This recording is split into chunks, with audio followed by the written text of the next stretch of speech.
Welcome to Getting Rich Together, the show for successful women who are looking to take their financial futures to the next level. I'm your host, Shama Bunton. When I started my wealth building journey, nobody knocked on my door to give me all the answers. So I want to talk to the experts who've done it and bring the answers to you so we can discover the right opportunities that will help us achieve the financial futures we've always dreamed of, together, and have fun doing it. So let's dive into this episode and start getting rich together. I am here today with a beauty pioneer, executive, incredibly brilliant and beautiful woman, Kim Wileman. Kim, no one can see your incredibly beautiful hair and makeup today, but my gosh, you turned up looking gorgeous. Thank you so much for being here today on Getting Rich Together. I'm so happy to have you. Shama, thank you so much for that intro. And yes, you and I are going to get rich together.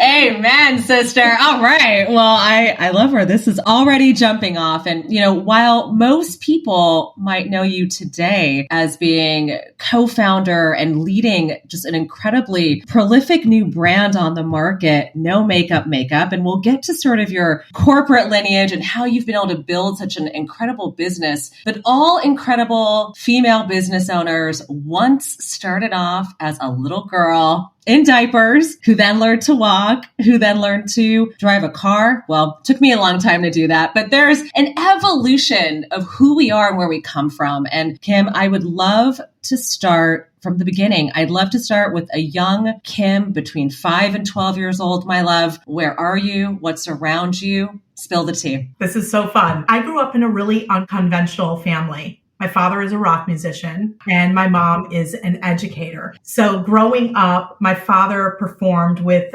bands like Led Zeppelin, Jimi Hendrix, Janis Joplin, just like so many people like that, like late 60s, early 70s. So we were always surrounded by like really good blues rock music. And my parents were super young, which is going to be relevant to the later part of the story. So they grew up with us. Right? So they had me when they were 18 and 19 years old. I have a sister who is an Irish twin, and then I have a brother and sister who are also Irish twins, but there's 5 years between us. So a lot of people will ask me, like, what did you dream about? Our dreams were centered around these young parents, like trying to make it in the music business, traveling all over, tours, music. That is what we knew. I can distinctly remember like where I had my first beauty moment. My mom was kind of a hippie. She looked like, long hair, no makeup, bell bottoms, like quintessential what you would expect, super beautiful. And my father was like a long-haired rock musician. That's what we knew every day. In 7th grade, my mom had a younger friend who I begged her for makeup. And there was a Lord & Taylor in my town. I grew up between New York City and outside of Buffalo, a small town outside of Buffalo. She brought me and my Irish twin sister to this Lord & Taylor, to the beauty department. And it was really the first time that I specifically remember going to a beauty department. And I can tell you to this day what I purchased. I purchased a Clinique 3-step system for my skincare. And my mom gave us money to spend. I purchased Helena Rubinstein's Rhubarb Blush, a L'Oreal bright blue eyeliner because it was the 80s and that's what you wore, Maybelline Great Lash Mascara in black, and then as many lip smackers as I could purchase. And that was my purchase. It's true. It's true. Like to this day, I can remember that. And I can remember also I had this Aunt Polly, because we couldn't pronounce her name, Italian Aunt Polly, who loved Avon. And she would get those little Avon little lipstick bullets. And I couldn't wait to go to her house because I tried every single lipstick bullet. So my lips were rubbed raw. Totally. My grandmother, my father's mother, Carmela, call me Connie, Italian also. She was very glamorous. She always had an animal print on. She never met an animal print she didn't like. She always had her hair perfectly coiffed and she would wear Revlon's Rubies in the Snow. And I couldn't wait to play on her vanity. She always had like the latest Revlon lipsticks. And it was just very curated. And I was enamored of this, but I distinctly remember walking into that beauty department and thinking, these women are so glamorous. They're so pretty. They're so passionate about what they're talking to you about. And they were so excited that they had a captive audience. So that's kind of my first memory of being in the beauty environment. That's so incredible. And so with parents, or your father at least, having somewhat of an unconventional job, being a rock star is an outlier. Did you find that there was, from like a lifestyle standpoint, did it feel really stable? Was it like we get to have this like super exciting fun life? It sounds like your mom maybe wasn't so much on the conservative side, but how was it at home when it came to making decisions around more conventional things like schooling or education and how you guys were going to be raised? Really good question. And I will say it is the strength of my mother that we had a stable home environment. And my parents are still married today. So they're in their 70s. They're still married and they're still very much in love. They were childhood sweethearts. And she created this stable environment. But you have to also remember, I'm a Gen Xer. So the way Gen Xers grew up, there's that TikTok of this woman who's like, water, we drank out of a hose. There's so much truth to that, where your parents were like, please go outside and play. It just was different times. And every time I see it, I think, yep, that's exactly the way it was. Exactly. I love that. And so as you were sort of going through high school, makeup is exciting. I remember one of my first jobs was also in makeup in high school. And all of a sudden it was like, oh, I now have a really clear thing that I want to spend my money on, right? And all of a sudden you're like, oh, I can have a job, or someone gives me money. And now I'm like very clear on the intention of purchasing. I have to tell you, Kim, at one point, I probably had about 50 red lipsticks in my caboodle, if you will. Those were moments of pride because I bought them all. And so as you were starting to sort of have exposure to money, let's talk about maybe more of the high school years. Did you find yourself working a part-time job? Were you able to keep your heads down and study? What was it like for you? And what were some of your first interactions with money? Really good question. I remember getting a part-time job maybe when I was a senior in high school at that same Lord & Taylor store. But I couldn't get into beauty because I was too young. So I was in women's sportswear, which was fine. And I would say probably a lot of your Gen Xers would agree with me. Our education, they taught you how to write a check. They weren't teaching you how to save money or even how to spend money. That is a disservice. And that is actually something that I've changed with my daughter moving forward, because I have this conversation with my brother all the time.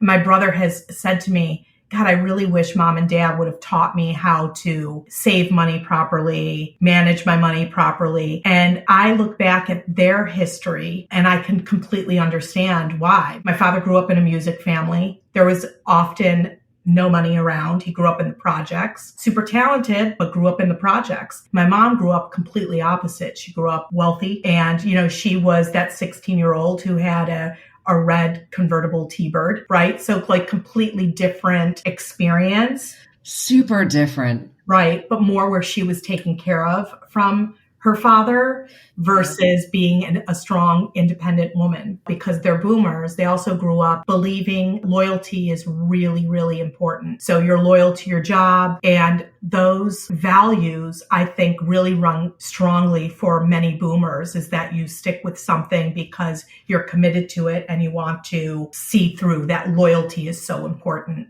I think it's so interesting having parents that have grown up so differently and having them really model things that are so different. And those conversations at home, even if you're not necessarily the one who's being spoken to, you certainly get to hear them and you get to be really active in that process of picking up things from your family and picking up things from your parents. And so as you were going through high school, what were some of the messages and some of the things that you were hearing around you?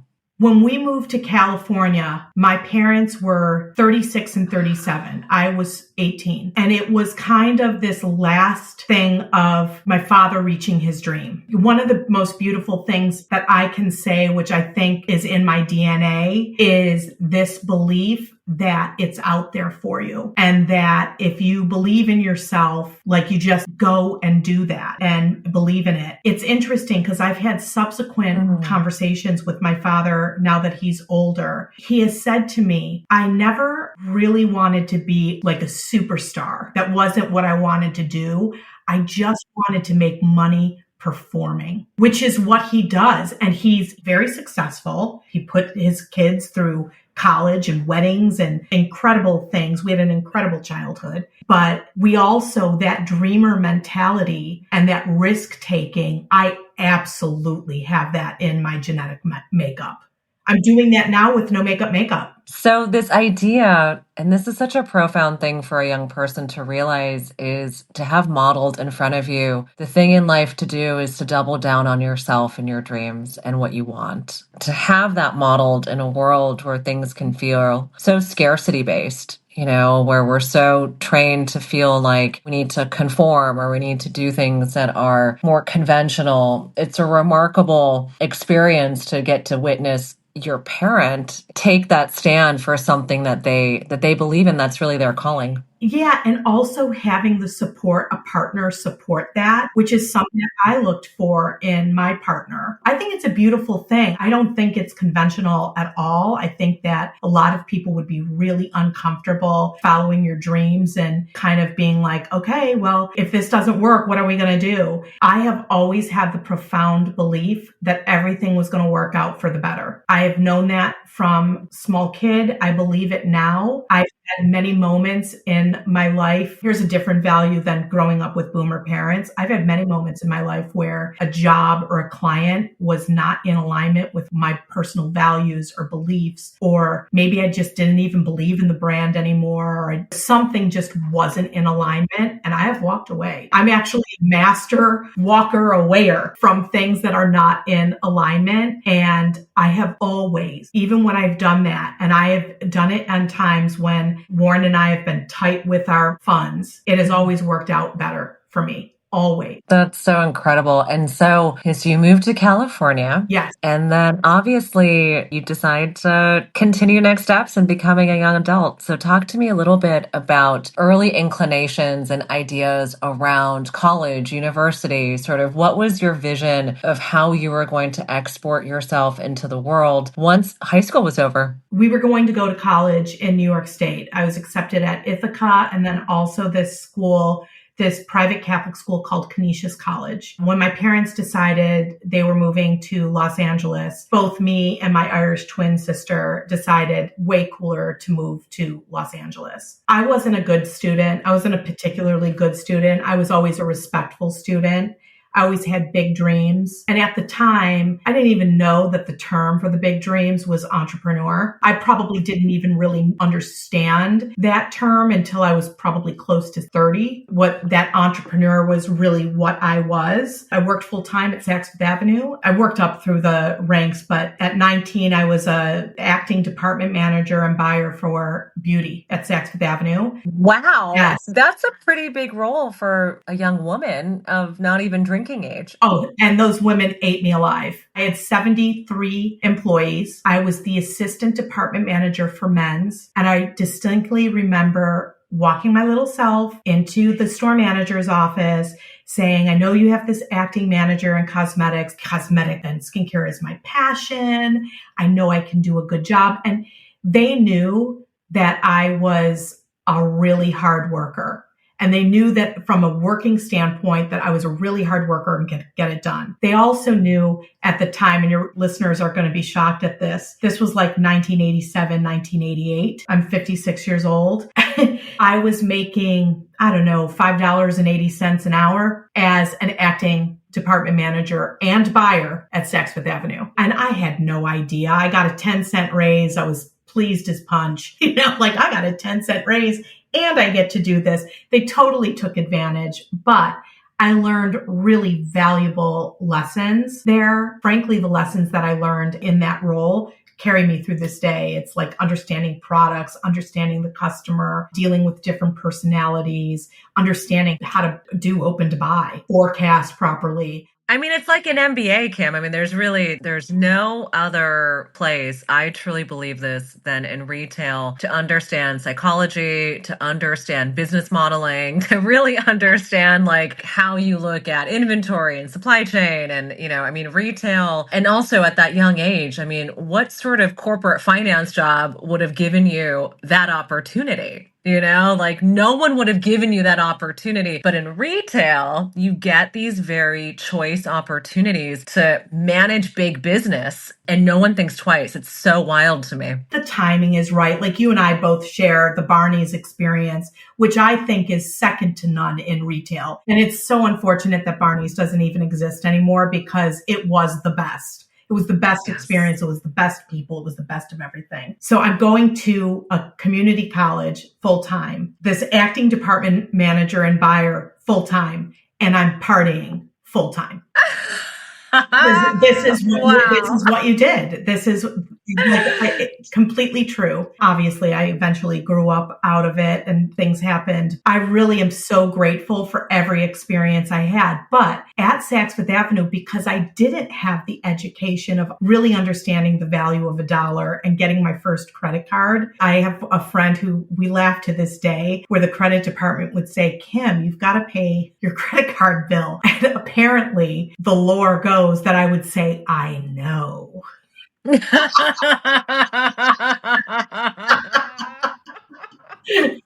love you. I love that so much.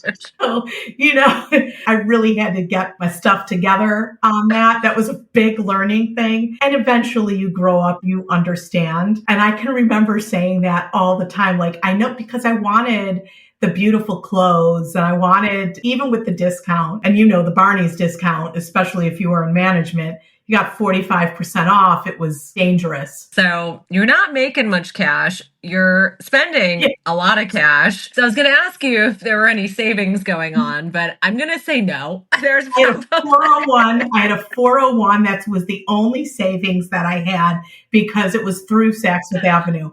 I didn't even know what a 401 was. All I knew is that they were taking extra money out of my paycheck that could be buying a pretty dress.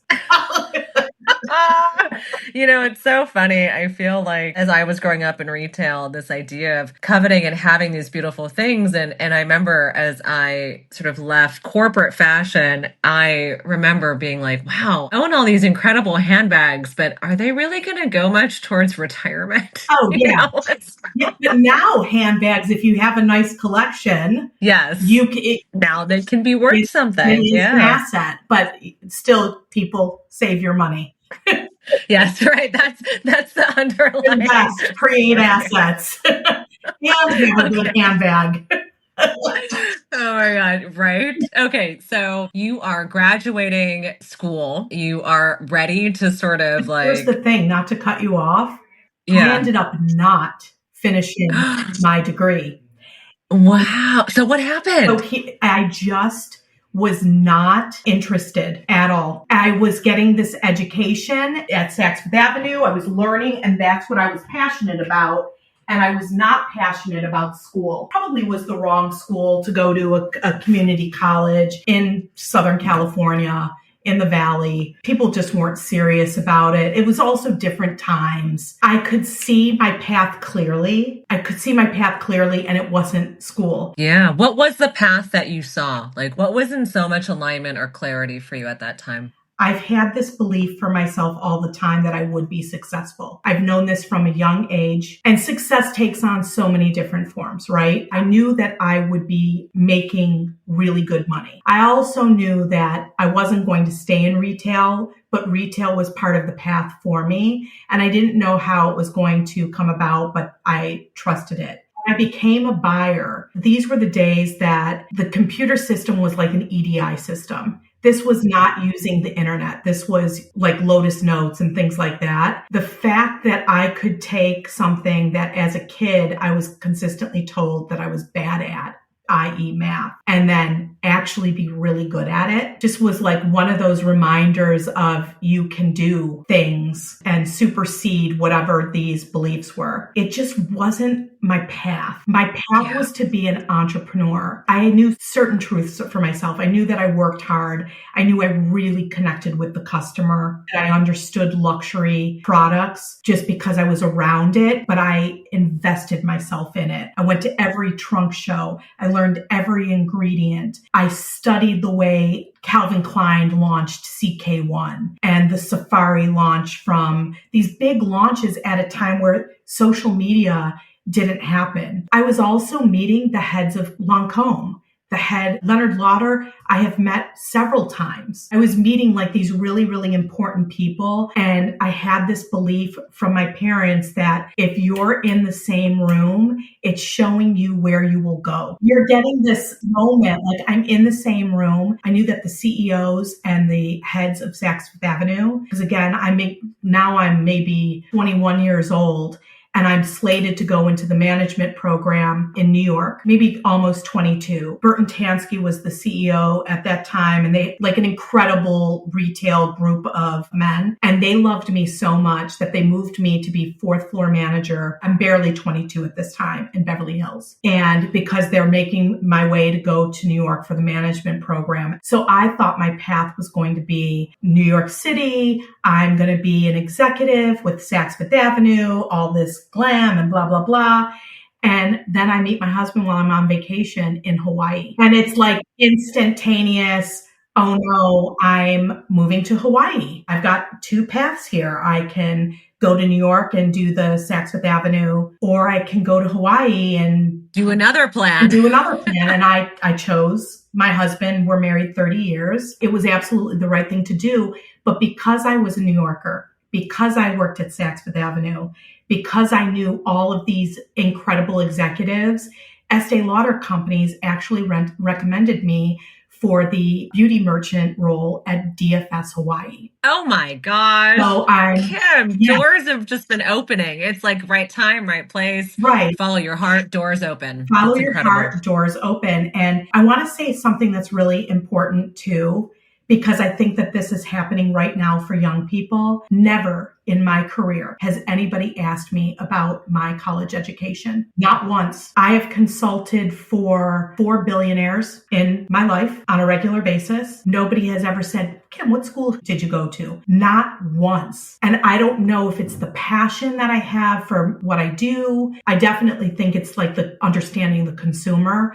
in a really different way than other people do. And I think it's just like that. It's like loving people. So I wanted to say that because I think it's important for people to know, especially because people have so many college expenses. The debt attributed to college right now is extraordinary. A lot of people are taking trade positions because they want to make more money. And frankly, you know, that plumber or electrician that has their business, sometimes they make a lot more money than an attorney does. That's right. We need to have dignity around labor. That's right. And that I think is extremely important. And I do believe we over glamorize parts of our society that ultimately aren't in everyone's alignment. Not everyone wants to be a CEO. Not everyone wants to be an entrepreneur. These roles are incredible for whom it lands and for whom there's a calling to lead and be in that way. But by no means is that role any better or worse than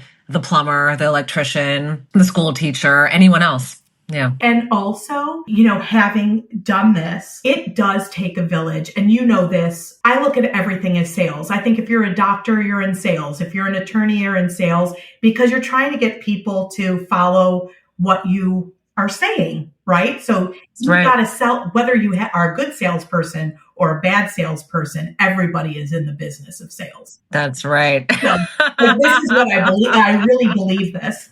And I think that learning how to talk to people is really important, but it takes a village to support. So you have a CEO. Well, a CEO can't really be a great CEO if he doesn't have a network of people or she doesn't have a network of people underneath them who understand the vision, are passionate about the brand, love working with their neighbors, can collaborate, believe in their product. Like, it's not possible. So like, as a female entrepreneur, as a female CEO, I want to be surrounded by people who are experts. Even though I know open to buy, I am not a chief financial officer. I need to hire. Don't want to be. Don't want to be. I need somebody who understands that and who can say, listen, you're spending too much here. If you adjust it here, or here's what the data looks like. Same thing for marketing, same thing for sales. We need people in all these different roles. So Kim, you've had, just a tremendous serial entrepreneur background. The number of times that founder is listed on your profile. You've started so many things, you've built so many things, you've been an incredible driving force. The entrepreneurial background is certainly a shift from working at Estee Lauder companies or sort of making this decision to double down on yourself. When did you officially plant your flag in the ground, and how secure were you financially, emotionally, spiritually to be like, okay, I'm now ready to plant the flag, going in on this entrepreneurial vision, and then staying open to the iterations of what it would look like? Unpack some of that for me. Growing through my entire history, at some point, I moved back to Los Angeles. I was a store manager for Barney's New York and Hawaii. Moved back to Los Angeles. I was a store manager after I was a merchant for duty free. And I take a role at Wella Sebastian as P&G is purchasing them as a consumer expert. Here is one time where I knew when I moved back that I didn't want to be in retail because I had a small child and I don't want to give up weekends and holidays. I just didn't want to do that. I had to be in Los Angeles because my greater family was here and I needed the support. I needed people to help me raise. I walked myself in to Wella Sebastian. And if anybody remembers Sebastian International, they had a pyramid building shaped like a pyramid in the west end of the valley in Los Angeles. I literally walked my resume in, and by chance, here's another luck of the draw. By chance, the HR manager was in when I said, hey, I want to drop off my resume. She said, oh, who are you? And we started talking and told her what I did. And she's like, you have a really interesting background. And she's like, well, what value do you think? And I said, well, I know, obviously I'm familiar with the brands, but I'm a consumer expert. She said, that's really interesting. Wonder if we can incorporate something like that into our companies. Sure enough, within a week, I get this made up role, consumer and merchandising. So I join, and now I'm with a bunch of people who are not so corporate like Barney's or Saks, really creative, mohawks, tons of tattoos, tons of piercings, because these are creatives who have become business people. Now you're talking to people who are like super creative and thinking out of the box. We did some really cool things there. That is when I realized, I have something here because I don't have a traditional education. If I start doing things around what it takes to be an executive or a leader or an entrepreneur, I'm going to understand this business in a different way instead of just being a merchandiser or a buyer or a manager. I had that aha moment over 20 years ago. My next role, I did operations and I worked at Manna Products. It was my first time in actual manufacturing, which is not for the faint of heart. Man, it's birth by fire. Did marketing roles. And then I started slowly branching out, okay, I'm going to consult here. I'm going to consult here. So I think the first actual consulting role I took was for Hourglass, and I helped Hourglass get into Barney's New York. So was that your first, I'm not working for anyone else. Did you feel secure? Was it, okay, I have some money in our savings account. We own our home, conversation with the family to be I feel like this is the right moment to sort of start a consulting practice, because stepping away from a paycheck can be risky. So how did you did you even de-risk it given your sort of nature of man, if the world is going to be let it rain and let's open up the doors? At the time I took that job, I was still at Wella Sebastian, and then I was consulting. No, sorry, I was at Manna and I was consulting. And then something landed in my lap that was really poignant. And that was, I met Victoria Jackson and I consulted as a senior vice president for sales and marketing for Lola Cosmetics. This is when our relationship started 21 years ago to today. I've been very lucky as a consultant / Gala Beauty. I've always had clients. I've always been really good to my clients. Most of my clients have stuck with me for many, many years. We've had a lot of wins. We've had a couple of losses. I've walked away from a lot of clients that just weren't in alignment or weren't getting it, or they didn't have the right amount of investment into their brand. And maybe they needed something else. Maybe they needed somebody like more specific than what my abilities were. I just kind of have been really trusting in that. And here we are now. I still have Gala Beauty, which I love. I'm a board advisor, which I love. I'm looking for more board advisory roles. And I've got No Makeup, where I'm a 50% owner with Victoria Jackson. And it's very, very exciting. And we're seeing incredible success. And we've officially just launched about 6-7 weeks ago. I'm a part owner for Buzzy, which is an insect repellent brand, which is phenomenal. Allie Guthie is the founder. She's young and fun and genius. Love working with her. There's all of these other things, but this is the first time where I feel like I'm betting it all on black. Got it. This is the full expression of this incredible journey, all points sort of leading to this very moment. Yeah.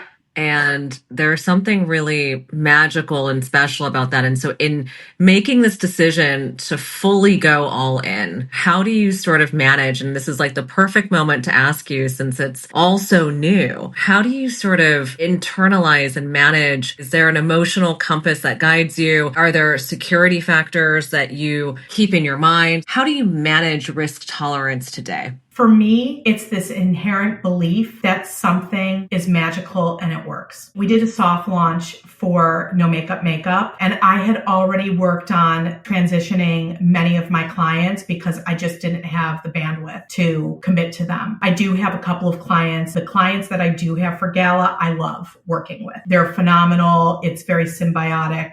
And it definitely works. But at some point, you really have to believe in what you're doing. You've got to go all in. I was lucky, especially the last handful of years, to be really successful, reaching something that most individual consultants don't normally reach. And I was able to save money, put things away, make some good investments. I'm not making the same type of money. This is for the long game. We've got 5 years to commit to this. And what does it look like? And I can tell you from where I'm sitting right now, it was absolutely the right choice to do.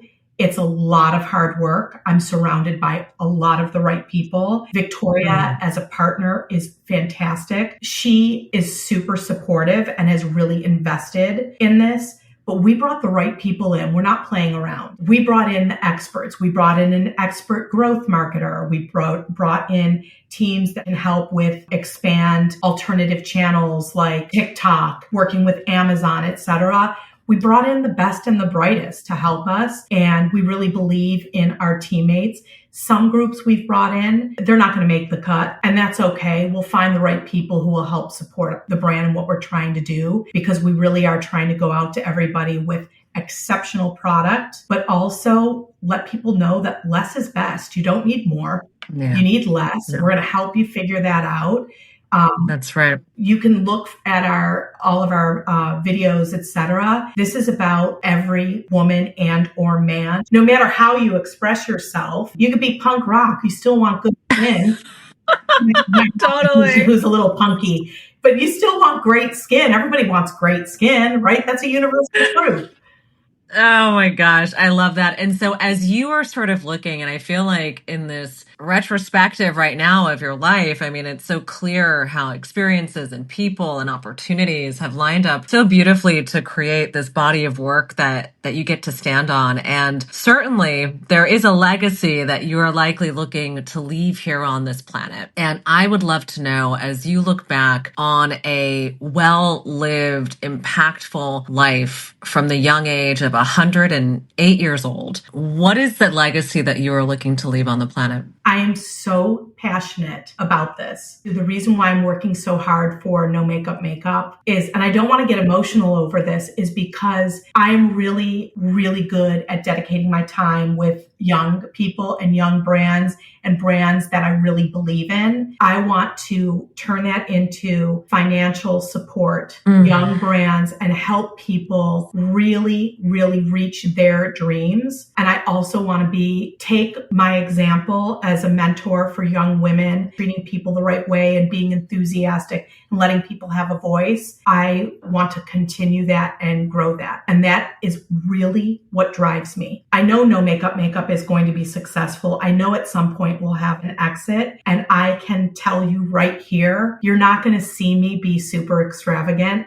You're going to see me invest in other people. Yes. Oh, I just love that so much. So, Kim, I have two final questions to sort of close us out. The next one is by far, of all the questions I get to ask, it's by far my favorite. And I'm sure you're going to have a fabulous answer, which is, we often think about money in serious ways, save it, and we want to do all these powerful things with it. But I think you and I also share a love of all the fun things we get to do with money and all the fabulous ways in which, as successful women, we get to enjoy it. So please share with the audience, my love, some of your favorite ways to spend your money. We're retail girls. We like to shop.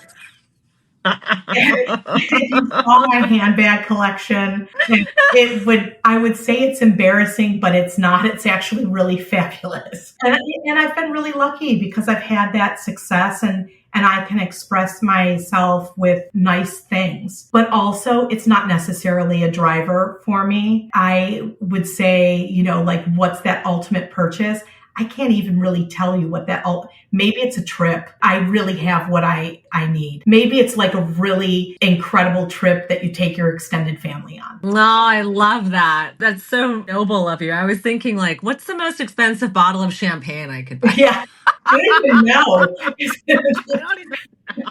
So, Kim, my final question here is really around what the audience can do for you. When you are standing here and building this incredible business with a fantastic mission and the vision and values and your legacy that you want to leave on the planet, it's inspiring. How can we rally around you? What do you need? How do we support you? What are you calling in? This is really good. And I want to respond to this in two parts. Number one, I believe that my role in life is to be of service to people. I really believe this to be true. I really believe I am meant to be in service, and this is how I approach my work. For me, I think my next role is really expanding this idea of brand advisor, board member. That is my very next step. I think it's a nice compliment to No Makeup Makeup. I'm ready to expand that. Fabulous. Let's call it in. Yeah, we're calling it in. We're calling it in. Board advisory roles, board seats. I'm all about it. Couldn't agree with you more. Kim, you are an incredible woman. You are fearless. You live life with